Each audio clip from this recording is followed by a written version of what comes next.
So now you see a lot of these kids today, they're saying, oh, we're the Jews and you guys aren't. And a lot of that comes from a history of feeling rejected. That hurt. That's what it is. That's what a lot of it is. When I say that even a person who doesn't pray at all, right? He doesn't connect at all, but he identifies as being a Jew, and he identifies as being a part of a people that are also Jewish. Yes. That is God. That's godliness.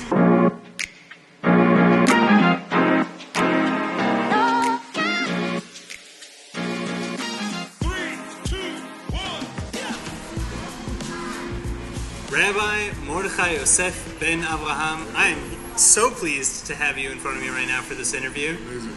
Thank you so much for joining. Yep. Now, all right, so you have just a fascinating story, and a cursory lookup shows that you went from, I think, Christian to Muslim to Jewish to celebrity star producer and to potential congressman.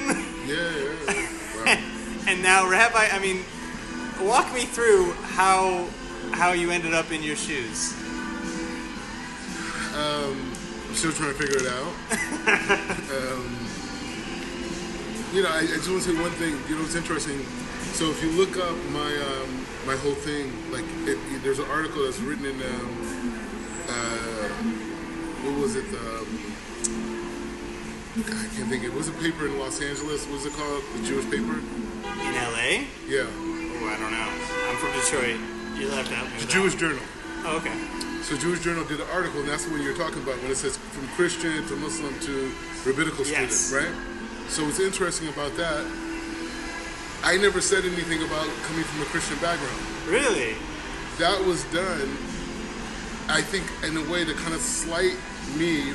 No way. From a political standpoint. Now I feel bad. No, but I'm saying, like, you're just saying in terms of this life and things I've experienced, that's like a real thing. Like, that was really done to sort of like Christian people could see me from a political perspective and be like, oh, well, he left Christianity.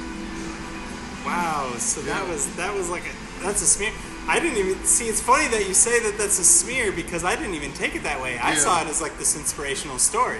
And from that standpoint, it is. But from a political standpoint, Los Angeles, it was that idea. So if people Google me, they're going to see that. No kidding. Yeah. Well, I'll say this. It was a bit buried, that story. Mm-hmm. And I was looking really for good bio and history on you coming up for this interview. Yeah. But all right, so still, how did you end up here? Because I assume the other stuff is pretty true, though. That you started an entertainment company. No, everything was true. Everything's true. It's just saying that part. Like my parents came from a Christian background, and in college they got inspired by like Sufism and Islam and these types of things. Right. And so we grew up that way.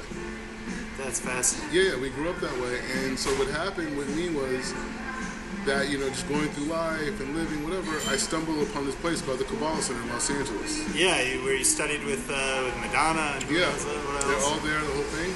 And the ideas that I learned there gave me a different perspective to look at like life and spirituality and how that system worked. And then that was kind of like the beginning of this journey. I started at the Kabbalah Center like around 2002, and then I converted to Judaism in 2013. Wow. And that was 2023. Right. Yeah. But I mean, all right, so you come to Israel. Mm-hmm. When was the first time you came to Israel? Actually, the first time I came to Israel was in 2003 with the Kabbalah Center. With the Kabbalah Center? I came for the holidays. You came? Yeah, I came for Rosh Hashanah here in 2003, and we actually had so it's almost the anniversary. Yeah. Oh, no, sorry. Rosh Hashanah, I'm thinking Pesach now. No, but it's going to come up. Yeah. That's incredible. So I came here, and I came here in 2003, and we did Rosh Hashanah, and we visited the holy sites, and I went back to LA and did Yom Kippur in LA. So that was the first time I came here, and then the next time I came was in 2016. 2016. I've been here since then. There's a couple of years separated there. Yeah. There's a lot of, but you know what's interesting? I was like, I knew then I wanted to live as a Jew when I came that first time. I just like, I when I went to the holy sites, when I went up north, it just felt so like natural. And It's so. There's something interesting about that, and that takes me really to. There's a couple things that reminds me of. First of all, there's the idea that when Jews come to Israel for the first time, they feel like they've come home. yeah, Which is an interesting thing that I think that you've touched on yourself. Exactly. And something else that I understand, which you've touched on in your history, talking about African American Jews and African Jews in general. And I have other friends of mine who are really diving into the so-called lost tribes, which, as far as they're concerned, were never lost. Yeah. Hashtag Rudy Rookman. Yeah. And so the idea that many of those who were brought to the United States as slaves may have been Jews in Africa who were stripped of their Jewish heritage during the slave trade and are reconnecting with that history now. Yeah. How does that, I mean, how do you the thing identify about that? it, I didn't even know about this, like when I started my journey and just going on the path, it was just kind of like,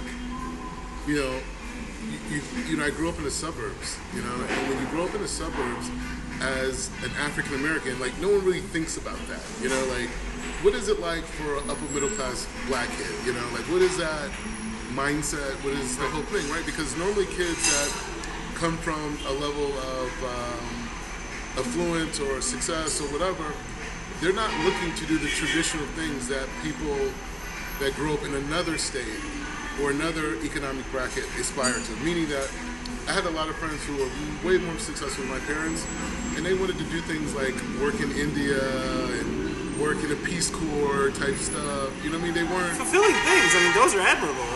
Yeah. But those are working for certain nonprofits. They didn't have this sense to like prove themselves in the corporate world. They didn't have this sense to like make a name for themselves. Right. You know what I mean? That wasn't their thing. So I think growing up in that way kind of like made me like really think about like what is life really about, because like most black people in America are trying to be middle class and wanting to be successful to some degree, and it's like, and they think that's the goal, like Americans in general.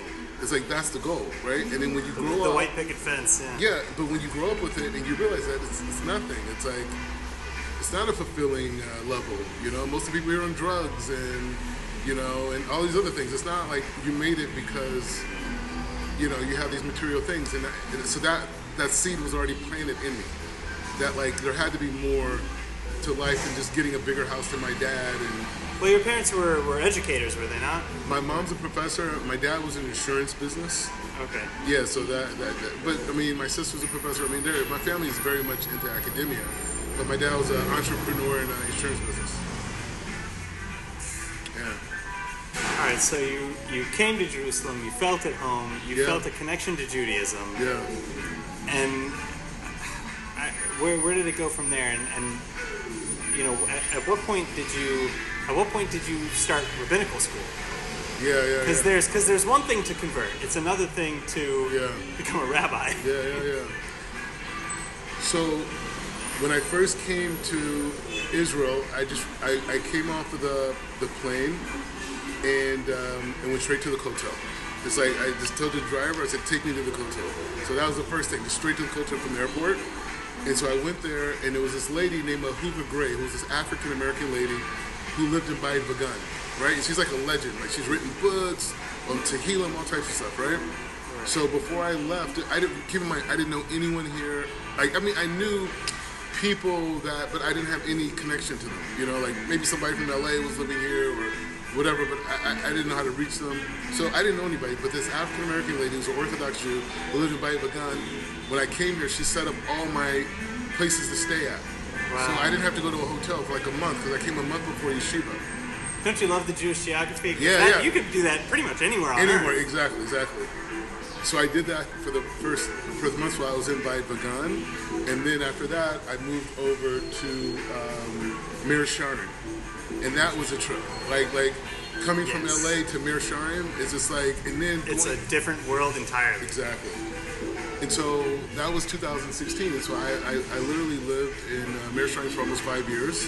And I was in yeshiva full time at Or Sameach, which is in Baladaf, and right next to Mershaim. Right. And so I was there, and then so I think around 2019, I was doing a lot of like outreach and speaking and teaching. I at Or Sameach they really saw like I had ability to connect to a lot of the kids or the students, and so they just like really like put me in a position to be teaching all day, almost like learning something from our rabbis and then giving it over to a group, learning something from the rabbis, giving it over to a group, and so that started the thing. So around like 2019, some of the guys from our yeshiva were in a program for a smicha program, and so I got permission from Rabbi Breitowitz, who's at Or Sameach, to join the smicha program, and in 2020, we're in 23 now, so 2022, last year, April, I received my rabbinical ordinance, which we call smicha. Which what? I'm sorry? I said I got my rabbinical ordinance, which we call smicha. Oh, okay. Yeah. All right, so now let's talk a little bit about, I want to know a little bit more about maybe what are your connections back to the States still and some of your outreach that you do and how that relates to your new life, I guess, here in Israel. Well, the thing is, it's like, a lot of, one of the things you asked me in conjunction with the other question was, about the whole, like, black thing. Right? Yeah. So... the idea of kind of returning to those roots. Yeah, exactly. So the thing is, I learned about that from an Ashkenaz rabbi. Really? Right, yeah. So I learned about my black kids. Like, what did he say to you? Okay, so it wasn't, this point wasn't to me. So what happened in 2014, Rabbi Chaim Kanievsky, right, who was the Gadol Hador, the big Haredi rabbi who passed away, I think it's almost 2 years now. He passed away. Like over 1 million people came to his funeral. He's a huge person. So he made he made a ruling that the Jews in the Nigeria, that area, the Igbos are Jews. They're Jews, but the Ashkenazi tradition for people who reacclimate into the community is they do what they call a ger sahumra.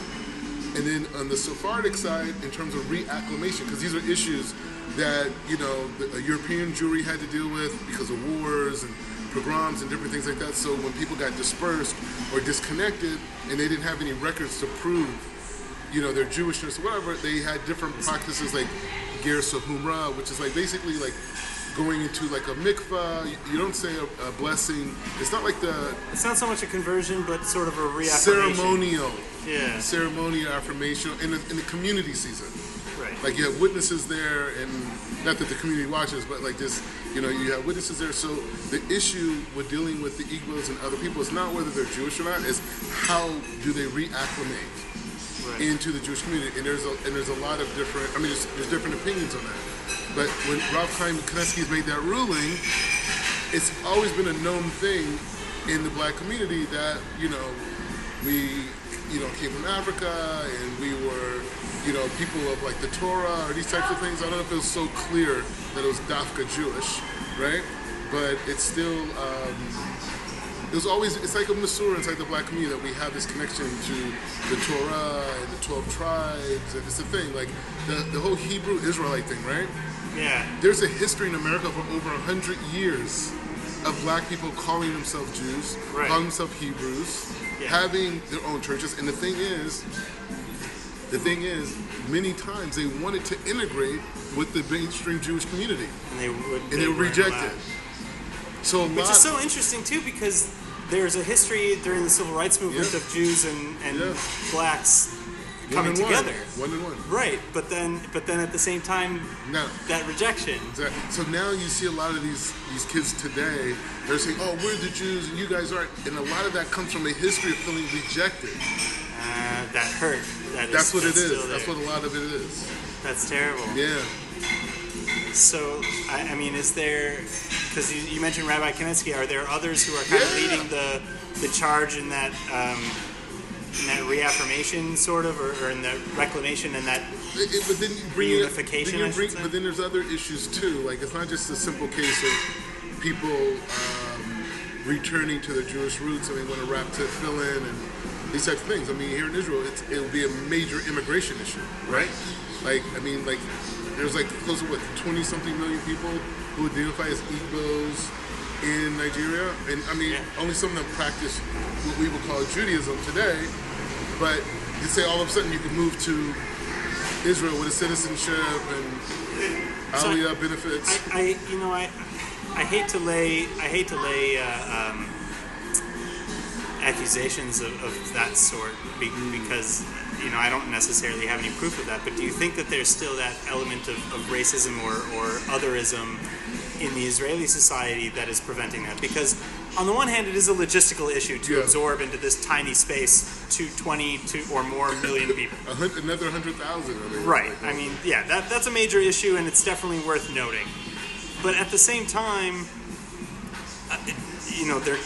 at the same time, we have the Black Hebrew Israelites, and you also have Ethiopians. There's so many different streams of Jews in Africa that are here or are trying to come here, or are separated from their families on their way here.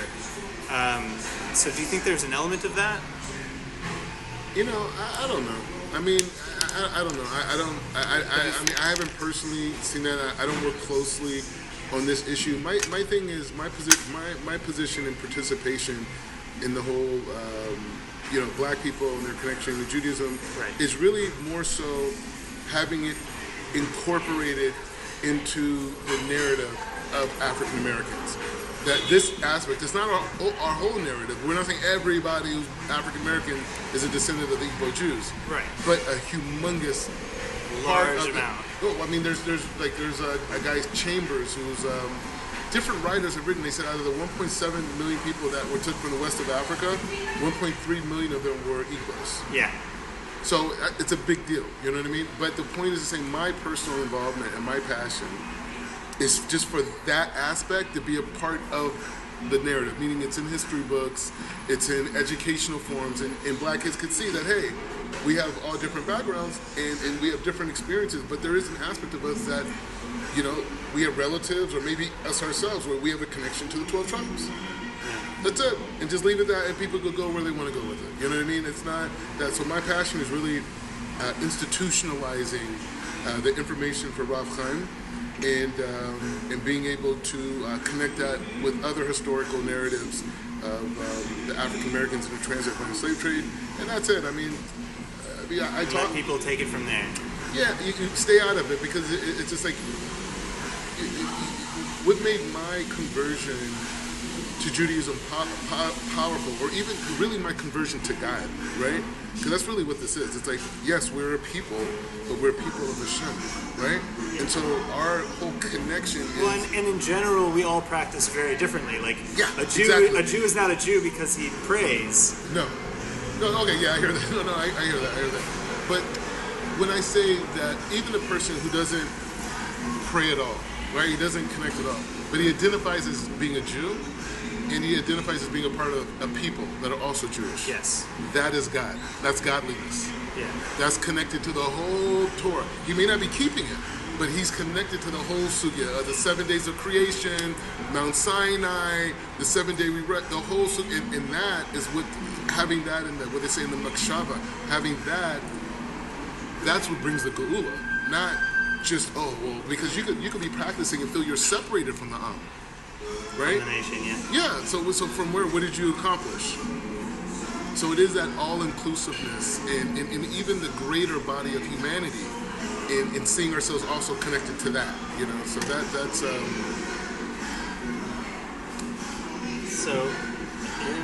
So I mean, and then now you're working with what's the name of your synagogue?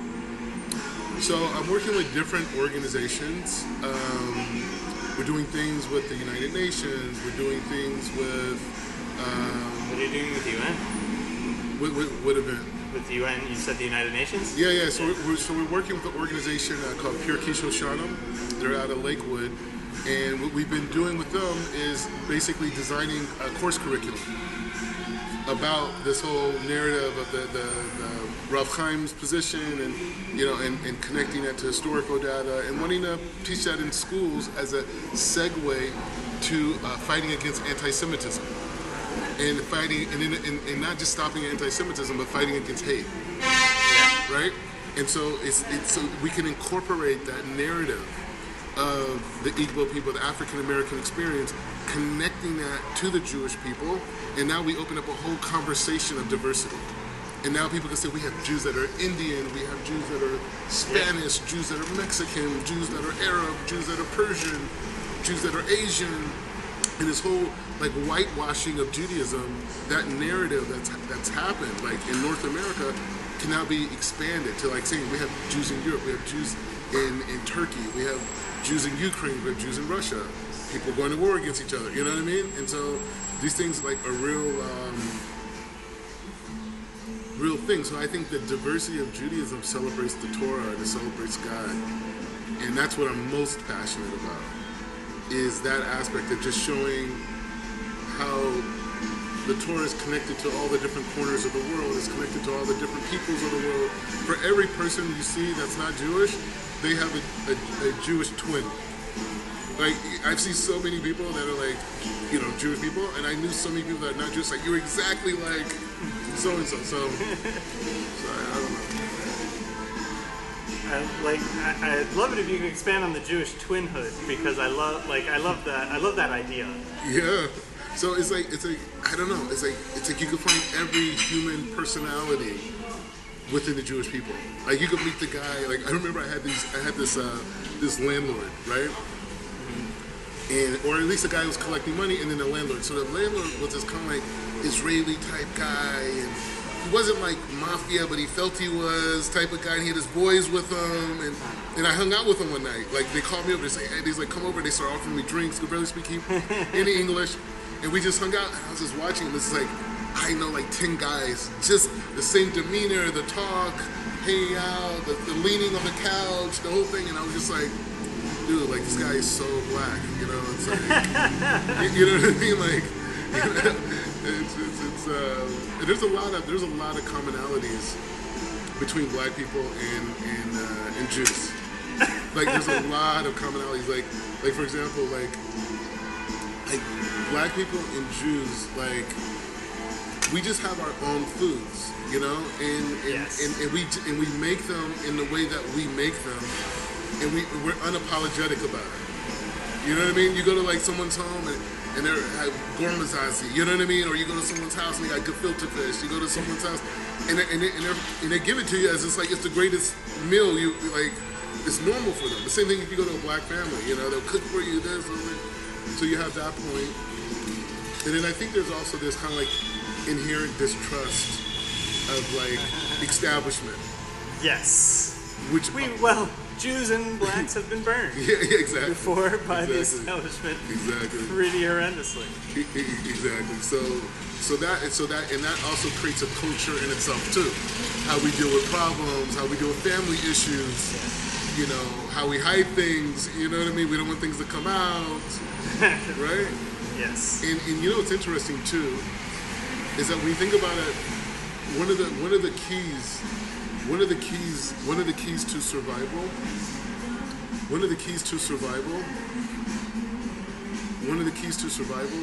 is the family.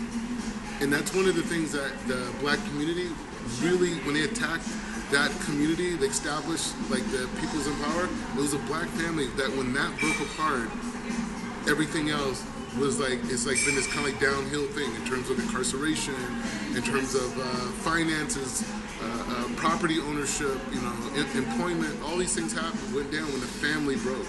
And that's the basis of Judaism, is family. I know you're saying you're going to see your family soon, so you got to go. But anyways, me too. I hope she'll forgive me. Yeah. But anyway, the point is just saying family is a central part of both communities. Unfortunately, that aspect of that aspect of our culture in the African American community has really suffered a lot, and it's led to a lot of negativities.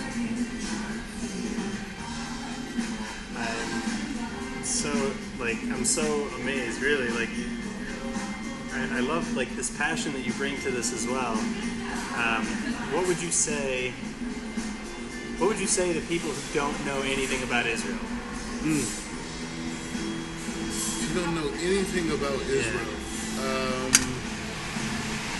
or rather, I mean, we could even take it a little more personally. What would you say to like BDS and people on college campuses who are like actively anti-Israel, who call us an apartheid state, who say who say really libelous things about us? There's so many things to say. I would say like this: like Israel is the reason why the Muslim world could have a chance to rebuild itself.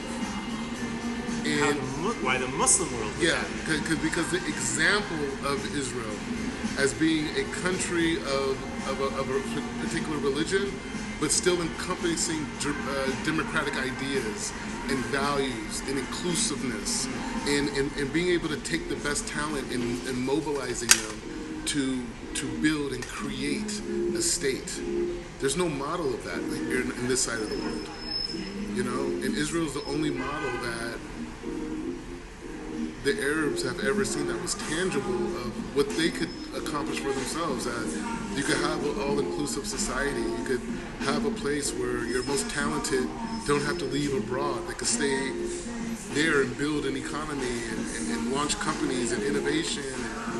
You know what I mean? Like, it doesn't have to be this prehistoric model of dominance, by the sword. Look what's going on in Iran. Like, you're stifling. I mean, Iran, could you imagine the thinking that could come out of there, the historical thinking from that place? So it's so funny because ironically there is so much thinking that has come out of there until they kind of fell back into this regressive model. Exactly. So I would say, like, if people really truly care about the Muslim world, they would want the growth of Israel. They would want the growth of Israel. If they truly care about Muslim lives, right? They would want Israel, and what they're seeing right here, this should be able. Look, these people are protesting. No one's getting shot in the streets. They're not getting beat. That's happening in Iran right now because the women don't want to wear scarves. Yeah. Can you believe that? It's shocking to believe, but yes. They don't want to wear scarves, right? And so because of that, there's people being murdered, tortured right now. And you're upset about Israel and the Gaza Strip? Oh yeah. So it's not to minimize that issue, but it's to say that what Israel is doing for this part of the world and giving strength to people that are protesting in Iran. They're seeing what the Israelis are doing. Yeah. That's giving them, like, why are we living like this? It's like this inspiration, yeah. So I think that frame of reference, because I could sit and say, oh, the Israeli people are amazing, which is true, and it's family, and it's a party, and we're connected, and it's just people who want to survive. Many of the government policies and positions are not necessarily indicative of everything that the Israeli people believe, hence the protests that we had to come through to get to this. Anybody who says that the Jews of Israel are monolithic doesn't know the Jews of Israel. Exactly. That's like the classic joke, is that it's like 2 Jews, 3 synagogues. It's really, it's baked into the culture as well, is that you can't trust yourself. You can't trust your own judgment. Exactly. You have to question everything. Yeah. And that's actually something that personally, like, while I myself am not very religious, I have this really deep respect for the religious practice of Judaism, in that not only can you question God, you're supposed to. Yeah. That you're supposed to question anything and everything, that nothing is a given, and study is everything. Yeah. And the thing about it, when you think about, a world where like we're in the artificial intelligence reality now. Yeah. It's happening right now, you know. And when you think about having a society that's restricted creatively, that is sending a country and people back hundreds of years, because the changes that are happening right now in this part of the world, the building that's happening outside of America in this part of the world, it's in Africa, it's happening, right? And if you're restricting your society and innovation and creativity, it's a human's right abuse to do that. And that's Israel puts pressure on people in this region that want to keep things the same, keep things old, and not allowing the new progressive reality to be done. So I'm a fan, as you can see, you know, but I've been here for, you know, it's like it'll be 8 years soon. So I really got a chance to like grow and mature. You never really see yourself going back to America to live there, not really. Or do you? I mean, having an office in America, I mean, really, you want to be able to move around everywhere, right? There's a lot of great things, you know, in America. It's a lot of relationships and opportunities and those types of things. But I feel like my thinking process is more appreciated in this side of the world. And the chances for innovation for me are much greater here. But you can connect the dots with America. That's one of the great things about being an American citizen is that, you know, I was talking to a group of African Americans, and I was saying, your value outside of America is greater than it is inside of America. Because the African American narrative is so big. You know, like for example, like in Hungary, they have 22 universities in Budapest, or Hungary, no, the country Hungary, that teach African American studies. In Hungary. Why? Yeah, exactly. Because right? Because the culture is so big. Every entertainer they love, every politician, every social activist, you know, like, yeah. Even when you think about it, like the whole experience in North America, in terms of the world trusting the U.S. Constitution as a real thing, was through the African American narrative. That's how the world said, oh, well, maybe it is a place of freedoms, and maybe it is a place of justice and equality, and the bottom can't. Is it not just so sad then that you see so many people in the States like giving it away freely? Exactly. I'm just watching some interviews with Yeonmi Park. She's a North Korean defector, very famous speaker, and she went to Columbia University in New York, and said, you know, her entire 4 years there was a total waste of time because everybody there, including every one of her professors, just kept telling her how oppressed she was, and she was like, you guys have no idea like what you're talking about.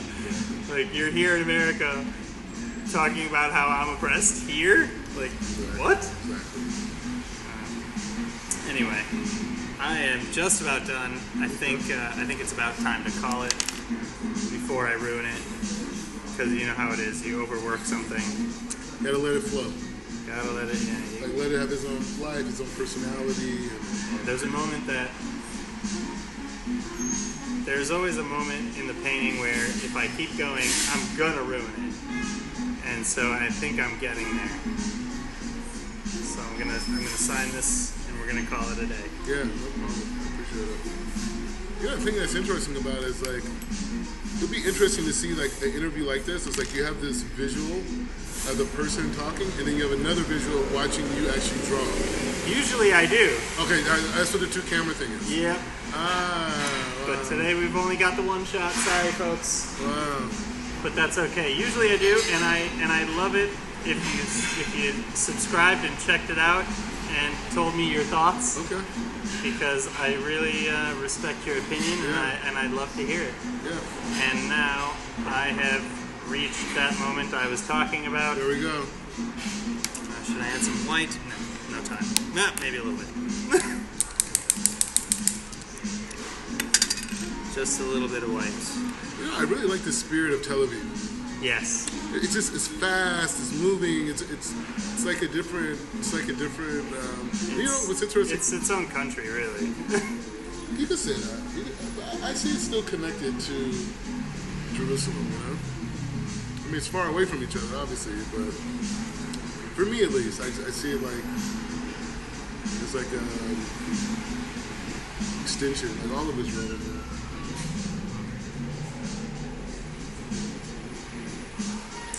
If I can get this pen to work, it would be great.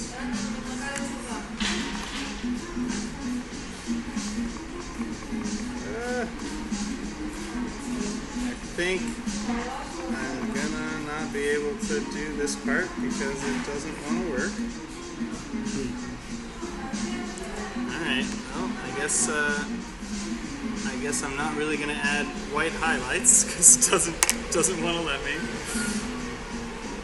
So, unless this will work.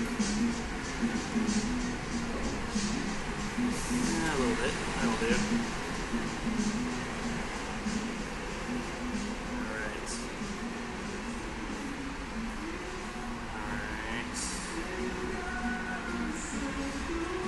Alright. Rabbi Menachem Yosef ben Avraham. Mordechai.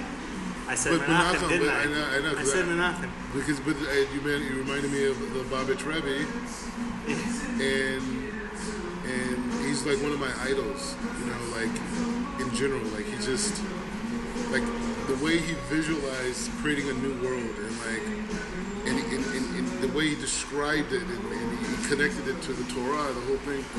He's a huge person, and he was so open to everybody. Like everyone came to the Rebbe. You know, everyone connected politically. This everything. Every aspect. So I really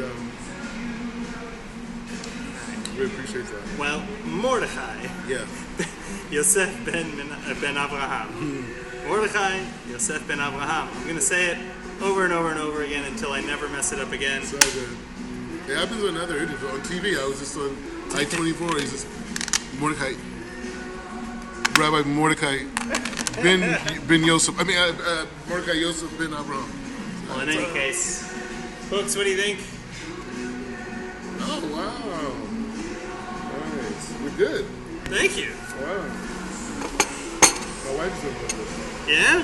Yeah, I want to put it in something. I'm happy. Do you think I got your likeness? Yeah. I often make people too old, is what I'm told. I guess you could say that here too, baby.